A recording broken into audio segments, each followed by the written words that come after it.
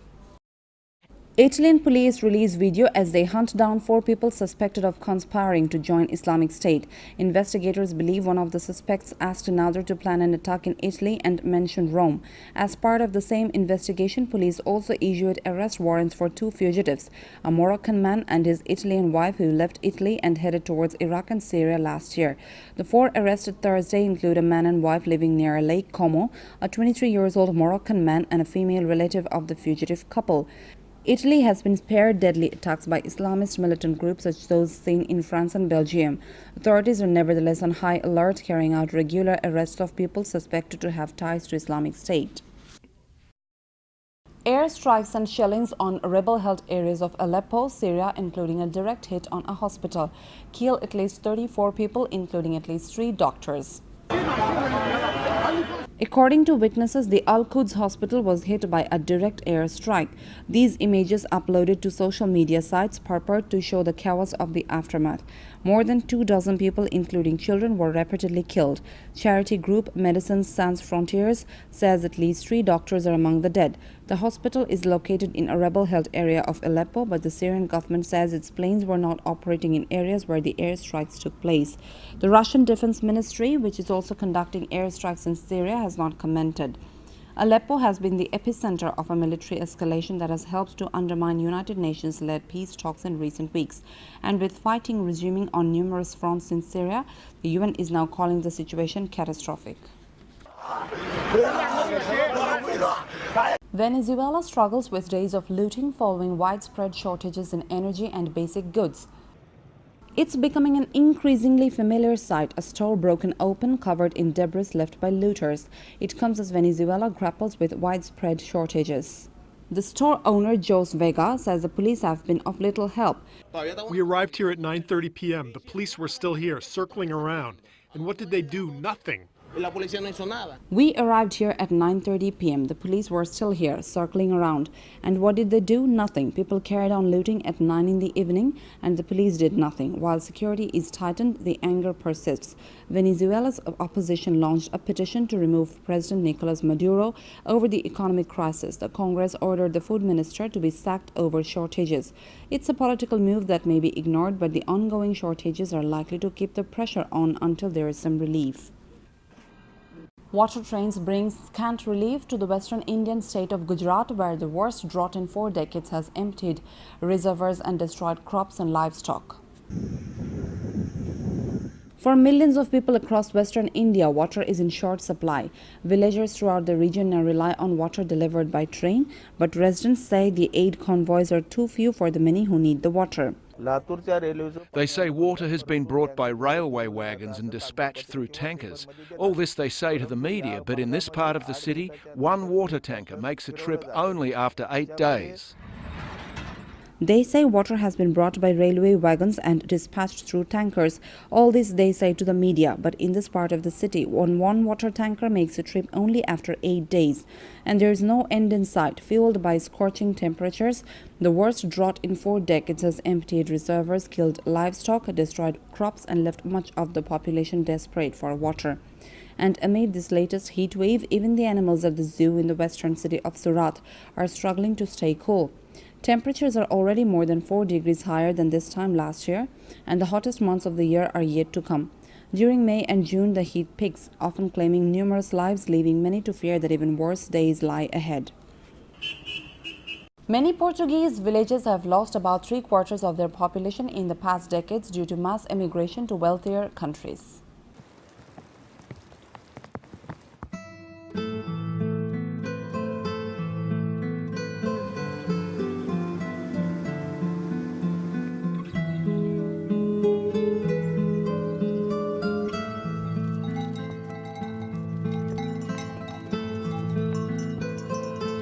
Por aqui há 2 pessoas.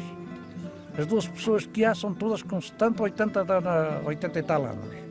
Ao fim de morrer não há mais nenhuma.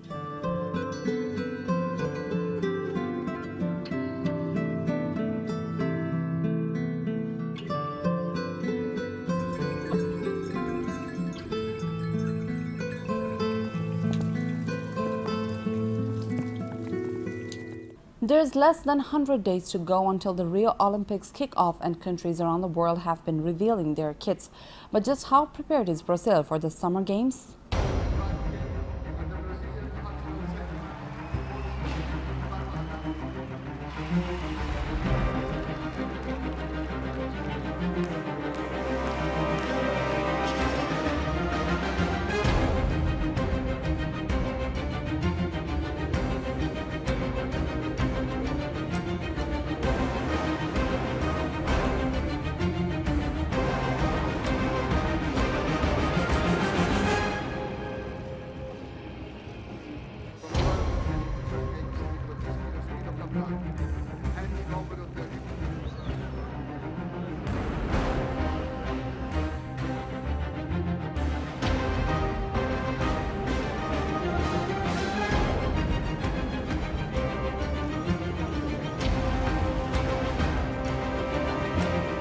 Videos posted on a social media website shows what is believed to be the immediate aftermath of Thursday's bombardment of the Syrian city of Aleppo.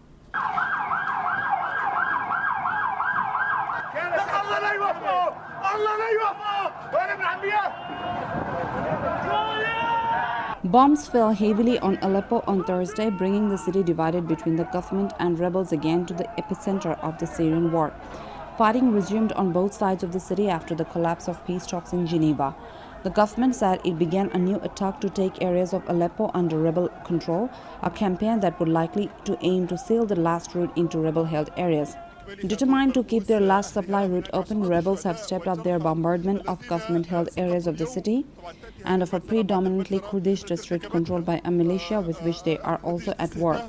Videos posted on social media website on Thursday purported to show streets in what the captions accompanying the video said were Al-Kalaseh and Busan al-Qasr districts of Aleppo. Civil defense personnel is seen rushing through the streets covered in a cloud of dust and rubble, helping to evacuate the wounded.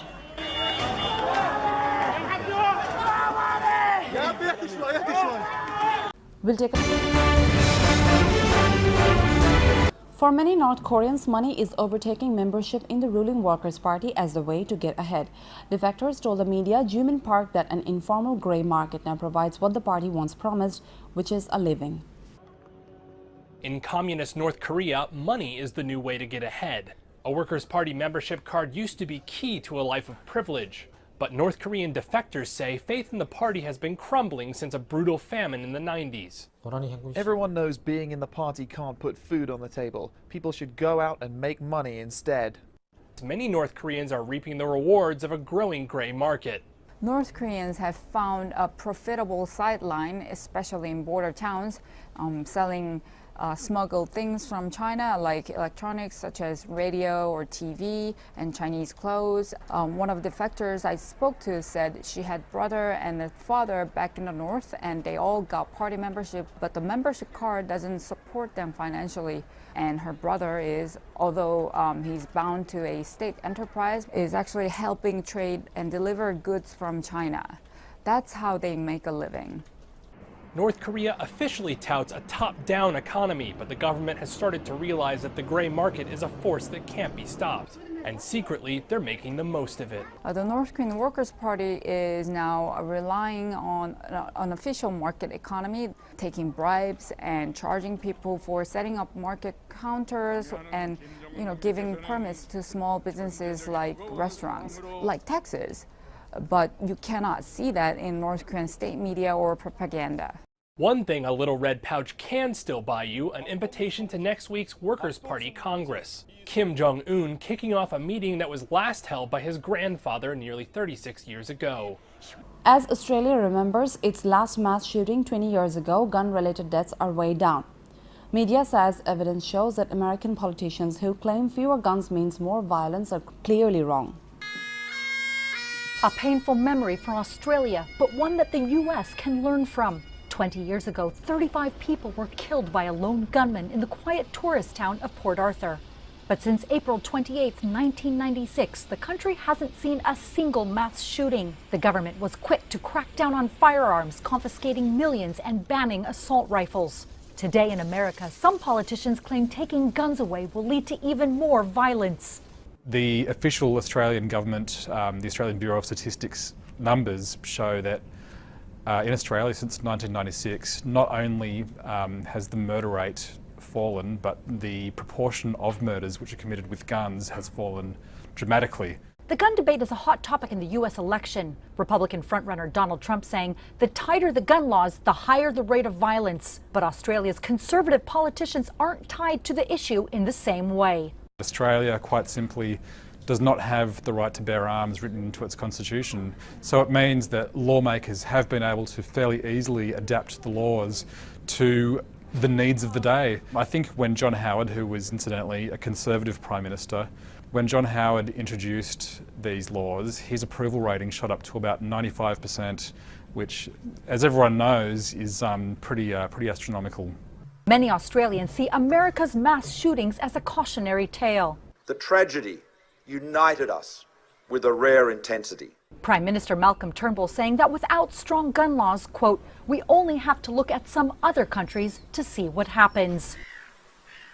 China vows to maintain security on the Korean peninsula as the South says another ballistic missile test by the North has failed. South Korea says another intermediate-range ballistic missile test by the North has failed. The announcement comes just hours after China's President Xi Jinping said he would not allow security on the Korean peninsula to deteriorate. As a permanent member of the UN Security Council, China fully and comprehensively implements relevant Security Council resolutions. As a close neighbor of the peninsula, we will absolutely not permit war or chaos on the peninsula. Once it happens, it would not benefit anyone. China is currently hosting the 26th Nation Conference on Interaction and Confidence-Building Measures in Asia. The issue of North Korea and its intensified defiance of UN sanctions since January is in the spotlight. South Korea's Foreign Minister Yoon Byung-se. In this regard, I hope that CICA will play a special role in blocking advances in North Korea's nuclear weapons capabilities and in stopping North Korea from conducting another nuclear test. The North is hosting a rare party Congress meeting on May 6th and appears to be upping its nationalist rhetoric. South Korea says it expects it to conduct its 5th nuclear test soon. Now the businesses news.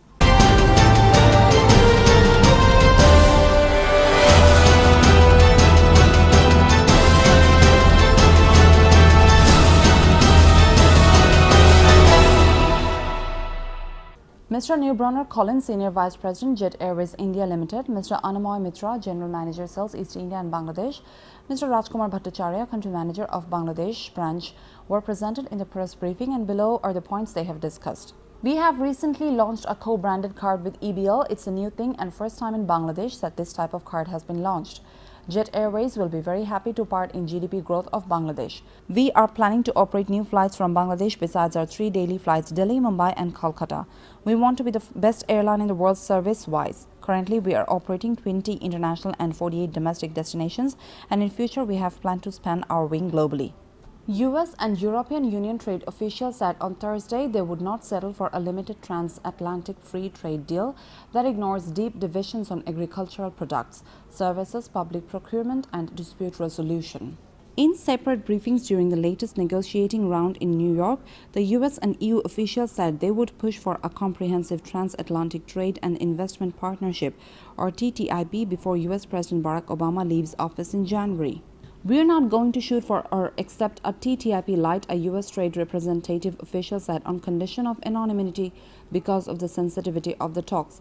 It has to be comprehensive, it has to be ambitious, and we do think we have the time that we need this year to complete such an ambitious deal, the official added. But the U.S. officials and their European counterparts said bridging gaps would take a lot of work and that progress this week had centered mainly on non-controversial technical language. They are trying to lay the groundwork to have all but the thorniest problem solved by the autumn. Riot police fired tear gas at demonstrators protesting proposed labor reforms that they claim threaten workers' rights. Protesters in France have clashed with police against a controversial labor bill that they say is too pro-business and would make it easier for companies to lay off staff. There were sporadic clashes in the capital Paris on Thursday as tens of thousands of people took part in street marches against a deeply unpopular reform package. In the western city of Nantes, police fired tear gas at protesters, while in the northern port of Le Havre, hundreds of strikers, mainly dock workers, blocked all the main access routes into the city with barricades of burning tires. The demonstrations, part of a nationwide strike against changes that could alter France's 35 hours working week, have gripped the country for weeks. Now the science, technology and environment news.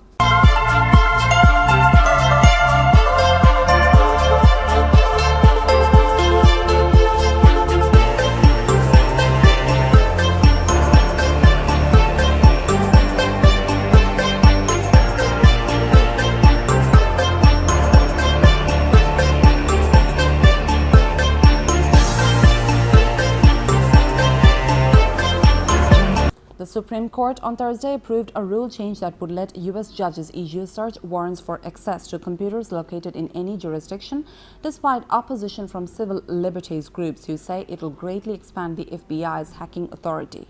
U.S. Chief Justice John Roberts transmitted the rules to Congress, which will have until December 1st to reject or modify the changes to the federal rules of criminal procedure. If Congress does not act, the rules would take effect automatically. Magistrate judges normally can order searches only within the jurisdiction of their court, which is typically limited to a few countries. The U.S. Justice Department, which has pushed for the rule change since 2013, has described it as a minor modification needed to modernize the criminal code for the digital age, and has said it would not permit searches or seizures that are not already legal. The U.S. Air Force will save 40% by buying a GPS satellite launched from Elon Musk's SpaceX compared with what United Launch Alliance has been charging, the head of the Space and Missile Systems Center said on Thursday. The Air Force on Wednesday awarded SpaceX an $83 million contract to launch the satellite, breaking the monopoly that ULA partners Lockheed Martin Corp and Boeing Co. had held on military space launches for more than a decade. The disclosure of the cost gap between SpaceX and ULA highlights the challenge that latter will face in competing for future launch business. We believe that awarded price for this mission is about 40% cheaper than the government estimate for previous missions. Lieutenant General Samuel Greaves, head of the Air Force's Space and Missile Systems Center, told reporters. ULA is responding to competition from SpaceX and other startups by slashing costs and overhauling its lineup of rockets. The venture is upgrading its workhorse Atlas V rocket, cutting launch prices to less than $100 million per flight and dropping its costly Delta IV rocket line, ULA executives have said. We'll take a short break here. Do stay. Electric utilities should undergo stress tests to show how their business models are in line with limiting global warming, a global network of investors said on Friday. In a guide published on Friday, a network of more than 270 institutional investors with assets worth more than 20 trillion euros said they were concerned that utility strategies are not consistent with a global target to limit the planet's average temperature rise compared with pre-industrial times to below 2 degrees Celsius. With renewable energy generation expected to increase an overall demand load due to efficiency improvements and modest economic growth, traditional centralized power generation is being pushed out of the merit order. The report said such plants would ultimately need to be shut down or retained to provide emergency backup in return for state payments. Now the entertainment news.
Authorities in Minnesota obtained a search warrant in connection with the death of pop star Prince and also won a court order to keep the findings secret, documents showed on Thursday. Chief Deputy Jason Camerood of the Carver County, Minnesota Sheriff's Office cited intense media scrutiny surrounding the death of the 57-year-old performer in his request for a state district court judge to seal the warrant. Prince, whose full name was Prince Rogers Nelson, died at his home, a compound known as Paisley Park, in suburban Minneapolis on April 21st. Authorities investigating the death found prescription opioid medication on him, according to news outlets on Wednesday, including CNN, the Minneapolis Star-Tribune, and others that cited anonymous law enforcement sources. According to documents released by Camerood on Thursday, the search warrant was for the Paisley Park compound, where Prince also had a recording studio. In an email to the media, Camerood said the search had been conducted on April 21st, the day Prince's body was found. Comedians Keegan-Michael Kay and Jordan Peele have satirized American culture through playing characters such as valets and President Barack Obama, but when taking on gang culture in feature film Keanu, the duo recruited the help of an unlikely Ellie, a tiny tabby kitten. God, that's the cutest cat I've ever seen in my life. Out in U.S. theaters on Friday, Keanu is a kitten who arrives on the doorstep of stoner Real Peele, and he suddenly finds a new lease of life caring for his little pet. But when Keanu is stolen, Real recruits his best friend Clarence, an upstanding married man with a penchant for the music of George Michael, to rescue the kitten. The duo find themselves in the depths of gang life and drug culture, something both men have to quickly adapt to be believable in. There has to be a sense of surprise.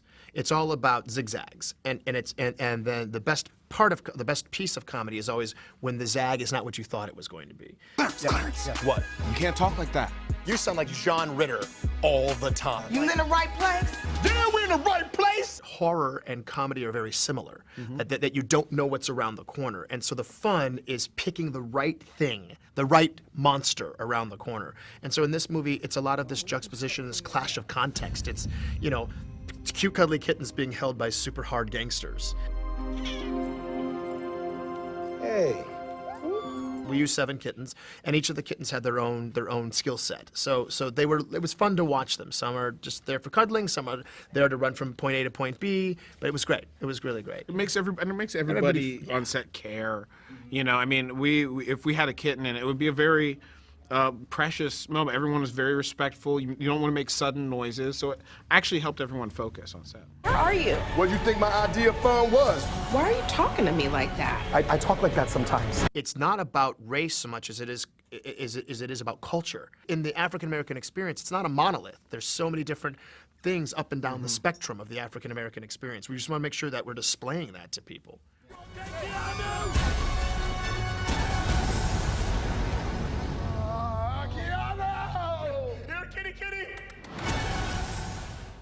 Now the sports news.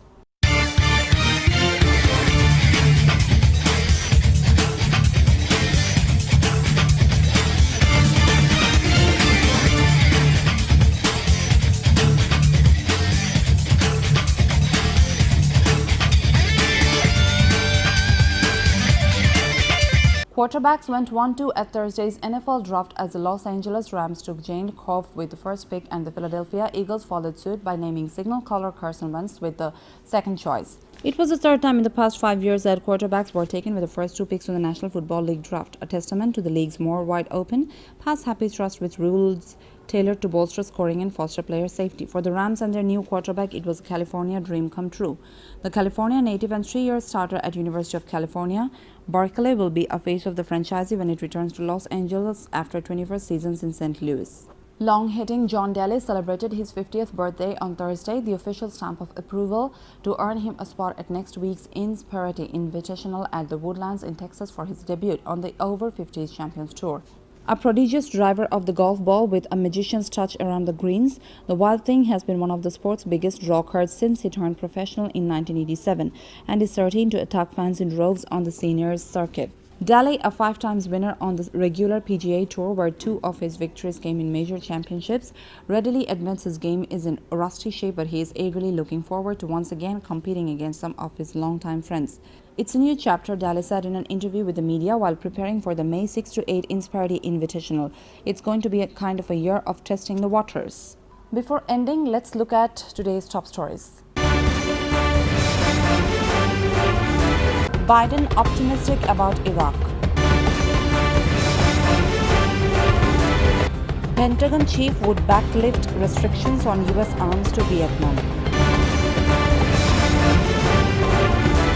Trump's America First speech alarms U.S. allies. Labor suspends Ken Livingstone in Zionism row. Republicans' Obama immigration chief clash over criminal immigrants. You are up to date with our top stories so far here on Millennium TV, and don't forget to log into www.millenniumtv.net. Thank you for staying with us. Allah Hafiz.